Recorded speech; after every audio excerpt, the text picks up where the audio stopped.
ಮೊದಲು ಒಂದು ಮದುವೆ ಅನ್ನೋದು ಒಂದು ಗಂಡು ಹೆಣ್ಣಿನ ಒಂದು ಸಂಬಂಧ, ಅದು ಒಂದು ಪವಿತ್ರವಾದದ್ದು. ಅದನ್ನು ನಾವು ಜೀವನ ಪರ್ಯಂತ ಜೊತೆಯಾಗಿರೋ ಅಂಥದ್ದು ಅನ್ನೋದು ಒಂದು ಭಾವನೆ. ಅದು ಇವಾಗಲೂ ಪ್ರಪಂಚದಾದ್ಯಂತ ಇದೆ.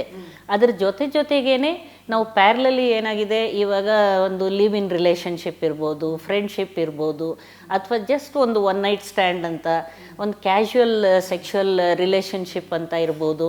ಈ ಥರದ್ದೆಲ್ಲ ಬಹಳಷ್ಟು ಬದಲಾವಣೆಗಳನ್ನು ನೋಡ್ತಾ ಇದ್ದೀವಿ. ಇದ್ರ ಜೊತೆಗೆ ಹೊಸದಾಗಿ ಅವರಲ್ಲಿ ಬರ್ತಾ ಇರೋವಂಥ ಆತಂಕ, ಭಯ ಅಥವಾ ಕಾಯಿಲೆಗಳು, ಮಾನಸಿಕವಾಗಿ ಆಗುವಂಥ ಖಿನ್ನತೆ, ದುಃಖ, ದುಮ್ಮಾನಗಳು ಇದು ಕೂಡ ಹೆಚ್ಚುತ್ತಾ ಹೋಗ್ತಾ ಇದೆ ಅಂತ. ಒತ್ತಡಗಳು ಕೂಡ ಜಾಸ್ತಿ ಆಗಿದೆ. ನೀವು ತಿಳಿದಂಗೆ ಮೊದಲಿದ್ದಿದ್ದು ಒಂದು ಆರಾಮದಾಯಕ ಜೀವನದಿಂದ ಇವತ್ತು ಒತ್ತಡದ ಜೀವನಕ್ಕೆ ಬಂದುಬಿಡ್ತಾ ಇದ್ದೀವಿ.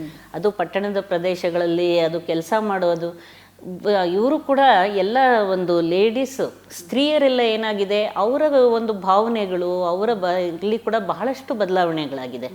ಅವರಲ್ಲಿ ಏನಂದರೆ ಈಗ ಹೆಚ್ಚು ವಿದ್ಯಾವಂತರಾಗ್ತಾ ಇದ್ದಾರೆ, ಕೆಲಸ ತಗೊಳ್ತಿದ್ದಾರೆ, ಆರ್ಥಿಕ ಸ್ವಾತಂತ್ರ್ಯ ಅಥವಾ ಯೋಚನೆ ಮಾಡುವಂಥ ಶಕ್ತಿ, ನಿರ್ಧಾರ ತಗೊಳ್ಳೋ ಶಕ್ತಿ, ಮತ್ತು ಈ ಕಾಂಟ್ರಸೆಪ್ಟಿವ್ಸ್ ಇರೋವಂಥದ್ದು, ಅಬಾರ್ಷನ್ಗೆ ಸಾಧ್ಯತೆಗಳಿರೋದು, ಇವೆಲ್ಲದರಿಂದ ಏನಾಗಿದೆ ಒಂದು ಸ್ತ್ರೀಯರಲ್ಲಿ ಒಂದು ಸೆಕ್ಷುವಲ್ ಎಮ್ಯಾನ್ಸಿಪೇಷನ್ ಅಂತ ಹೇಳ್ತೀವಿ.